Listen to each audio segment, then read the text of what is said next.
Bienvenue à toutes et à tous pour cette nouvelle exploration. Aujourd'hui, on va vraiment plonger dans un texte, dans les idées d'un texte qui s'appelle « You Must Be Born Again, Spiritual Birth and the Natural Man ». Et notre but, c'est de décortiquer un concept chrétien central, mais parfois un peu compliqué, la nouvelle naissance. Oui, un concept fondamental. Le texte, lui, il attaque fort d'entrée. Il pose une distinction basée sur 1 Corinthiens entre ce qu'il appelle l'homme naturel et l'homme spirituel. Exactement. On commence par là. Oui, parce que c'est vraiment la clé de voûte de tout le raisonnement. Ce passage de Paul aux Corinthiens, donc 1 Corinthiens 2, il oppose, disons, la sagesse humaine classique, Oui. celle qu'on connaît tous, voilà, basée sur nos sens, notre intellect, à une compréhension qui, selon l'auteur, viendrait uniquement de l'Esprit Saint. D'accord. L'idée, un peu provocatrice, c'est que sans cette connexion divine, les vérités spirituelles profondes seraient soit incompréhensibles, soit carrément vues comme absurdes. Donc ce n'est pas juste une question de degrés, c'est comme 2 systèmes différents pour capter le spirituel. C'est ça. C'est un peu ça l'idée, oui. C'est fascinant.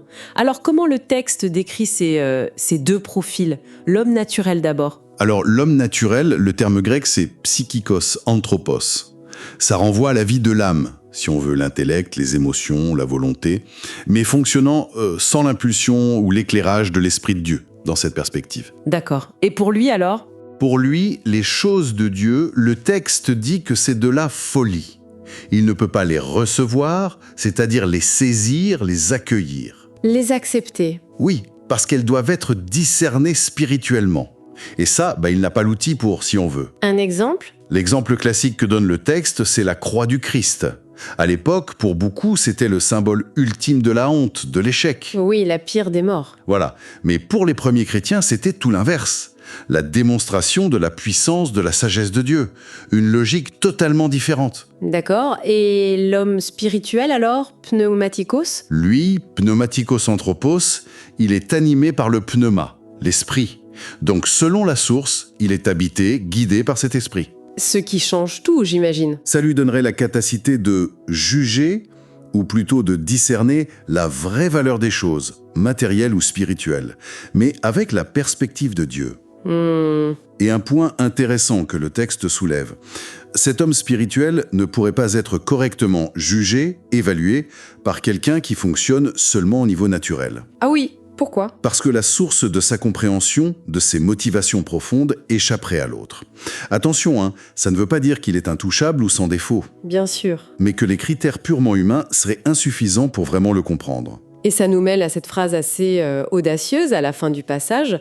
Nous avons la pensée de Christ. Ça vient d'Ésaïe, c'est ça? Oui, il cite Ésaïe qui a connu la pensée du Seigneur. Et Paul ajoute, mais nous avons la pensée de Christ. Alors là, avoir la pensée de Christ, qu'est-ce que ça peut bien vouloir dire selon le texte?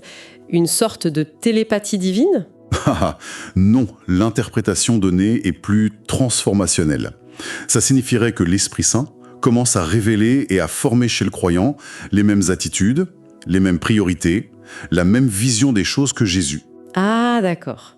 Un alignement en quelque sorte. C'est ça. Commencer à penser comme lui, aimer comme lui, réagir comme lui, avec sa sagesse, son humilité. Mais le texte insiste bien. Ce n'est pas... magique. Instantané. Voilà. C'est un processus. Une croissance, une maturation qui dépendrait de la collaboration avec l'esprit et de l'étude, de l'immersion dans la parole. Un processus. D'accord, c'est plus clair. Bon, après cette base théologique, le texte nous amène à une rencontre célèbre, Jésus et Nicodème. Ah, Nicodème! Oui, un personnage important, pharisien, chef des Juifs, un homme moral, religieux, respecté. Pourquoi lui? Pourquoi est-il si important pour parler de la nouvelle naissance? Justement, parce qu'il représente, si on veut, le summum de ce que l'homme naturel, même très religieux et sincère, peut atteindre. Il coche toutes les cases, non? C'est vrai. Et c'est à cet homme-là, ce pilier de la société religieuse, que Jésus dit, sans détour, « En vérité, je te le dis, si un homme ne naît de nouveau, il ne peut voir le royaume de Dieu. » Bam! Ça a dû faire l'effet d'une bombe pour Nicodème. Exactement, ça remet tout en question. Ça suggère que même le top de la piété humaine, de la connaissance des textes, Eh bien, ça ne suffit pas pour entrer dans la réalité du royaume de Dieu. Et la réaction de Nicodème, elle est incroyable. Elle illustre parfaitement ce qu'on disait sur l'homme naturel, non? Tout à fait. Il prend ça au premier degré. Comment un homme peut-il naître quand il est vieux? Peut-il rentrer dans le sein de sa mère et naître une seconde fois? Il est complètement bloqué sur le plan physique, biologique. C'est la preuve même de ce que Jésus explique. Il raisonne avec sa logique humaine, naturelle. Et Jésus doit clarifier. Oui, il explique qu'il ne parle pas d'une deuxième naissance physique, mais d'une naissance d'une autre nature. Il parle de naître d'eau et d'esprit. D'eau et d'esprit. Qu'est-ce que ça signifie? Alors, l'eau est souvent vue comme symbole de purification, peut-être du baptême, et l'esprit, c'est clairement l'action directe de Dieu. Jésus fait la distinction, ce qui naît de la chair, c'est la nature humaine. C'est la chair. Et ce qui naît de l'esprit, c'est une nature spirituelle. D'accord. Et puis, il y a cette analogie du vent. Ah oui, elle est belle celle-là. Le vent souffle où il veut, tu en entends le bruit, mais tu ne sais ni d'où il vient, ni où il va. C'est un peu ça l'œuvre de l'esprit pour la nouvelle naissance, invisible, souveraine, on ne la contrôle pas. Mais on en voit les effets. Exactement, on voit les changements dans la vie de la personne. C'est une réalité intérieure initiée par Dieu. Et Jésus termine en interpellant Nicodème, ce grand docteur d'Israël. Tu ne sais pas ces choses? Oui, c'est presque ironique. Le message est clair. La connaissance théologique, la droiture morale, c'est bien, mais ça ne donne pas accès automatiquement à cette dimension spirituelle. Il faut autre chose. Une intervention de Dieu. Une transformation. C'est ça. Et c'est ce que le texte va ensuite illustrer avec d'autres exemples. Nicodème lui-même montre l'impuissance de la religion seule, même la meilleure. Le texte rappelle un peu l'idée qu'on trouve ailleurs, comme en Galates, que la loi religieuse, elle est utile pour montrer le péché, comme un miroir montre la saleté. D'accord. Mais elle n'a pas le pouvoir de rendre juste devant Dieu, ni de donner cette nouvelle vie. Ça, seul Dieu peut le faire. Et le fait qu'il vienne de nuit, ça a une signification. L'auteur du texte suggère que ça pourrait être un signe de sa peur des hommes, d'un manque d'assurance. Ce qui contrasterait avec l'audace que, selon 2 Timothée, l'esprit est censé donner. Intéressant. Donc la religion ne suffit pas. Et on voit ça aussi avec un autre personnage, très différent, Saul de Tarse, le futur Paul. Oui, Saul, c'est l'exemple du zèle religieux, mais mal orienté. Paul lui-même le dira dans sa lettre aux Romains, en parlant de ses compatriotes, et de lui-même avant, un grand zèle pour Dieu, mais sans intelligence spirituelle. Pourquoi sans intelligence? Parce qu'ils essayaient d'établir leur propre justice en obéissant à la loi, au lieu d'accepter la justice offerte gratuitement par Dieu, par la foi. C'est l'effort humain contre le don divin. Voilà. Et sa conversion sur la route de Damas, ce n'est pas juste une réorientation. Ce n'est pas Saul qui décide d'être un meilleur religieux. Non, c'est une rencontre qui le brise et le transforme. Complètement. Le persécuteur devient disciple. C'est radical. Le texte utilise l'image de la chenille et du papillon pour ça, non? Oui, et elle est très parlante. Le but, ce n'est pas d'avoir une super chenille, plus rapide, plus verte. Non, c'est une autre créature. Exactement. Une nouvelle nature, capable de voler. C'est ça la nouvelle naissance selon le texte. Pas améliorer l'ancienne nature, mais recevoir une nature entièrement nouvelle. Une nouvelle création en Christ, comme dit 2 Corinthiens 5. Les choses anciennes sont passées, voici, toutes choses sont devenues nouvelles. C'est ça. Une transformation de nature, donc. Pas juste de comportement. Waouh. Alors, il y a un autre cas. Corneille. Le centurion romain. Oui, Actes chapitre 10. Lui, c'est encore différent. C'est un non-juif. Et il est décrit très positivement. Ah oui. Pieux, craignant Dieu, c'était un terme pour les sympathisants. Généreux, il priait tout le temps, il a même eu une vision d'ange. On se dit, mais qu'est-ce qui lui manque? C'est ça, il semble parfait. Et pourtant, l'ange lui dit d'envoyer chercher Pierre. Et plus tard, Pierre racontera que l'ange avait précisé que Pierre lui dirait des paroles par lesquelles tu seras sauvé. Attendez, ça peut choquer. Un homme si bon, si pieux, qui a besoin de paroles spécifiques pour être sauvé. Ça minimise ses efforts, non? C'est justement le point que l'auteur veut faire passer, même si ça bouscule nos idées modernes sur le mérite.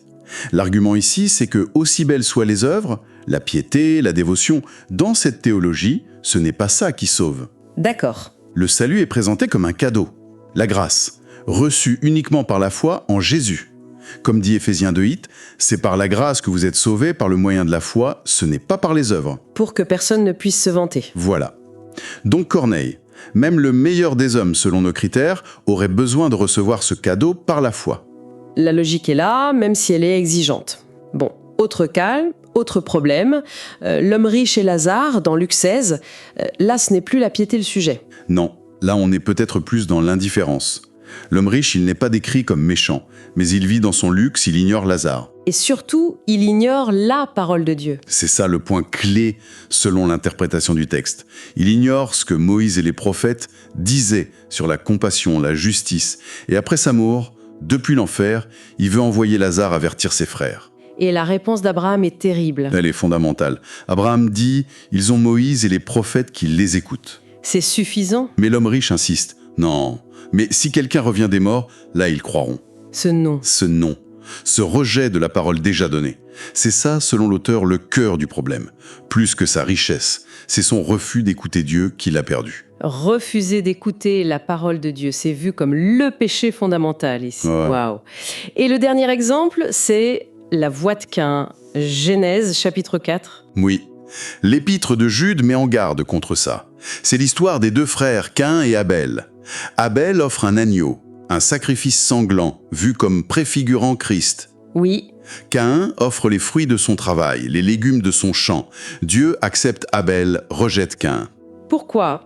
C'est quoi la voie de Caïn alors, selon cette lecture ? Ce serait essayer de s'approcher de Dieu par ses propres moyens, ses propres œuvres, ses mérites, tout en refusant la voie que Dieu propose. C'est-à-dire, La voie qui passe par la reconnaissance de son besoin et l'acceptation du sacrifice que Dieu fournit lui-même, symbolisé par l'agneau d'Abel et accompli en Christ.